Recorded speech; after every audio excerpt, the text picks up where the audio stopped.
What's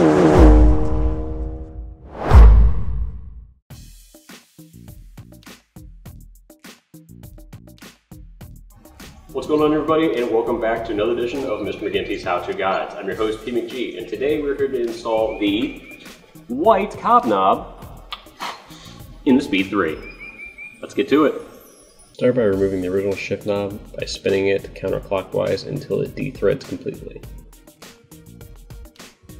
Now take your absolutely gorgeous brand spanking new COBB knob and thread it back on.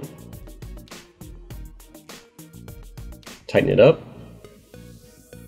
and you're good to go. This product gets high marks in the following categories. Super easy install. You saw the video. It took less than a minute. The look. The thing looks slick. I mean, it just lights up the center console. Size. It's the perfect size. I mean, it fits perfectly in the palm of your hand, and the weight of it is also phenomenal. And it's priced right. Don't forget to stop by www.cobbtuning.com for other great products by COBB. And don't forget to check us out on YouTube. Take it easy, everybody, and we'll see you next install.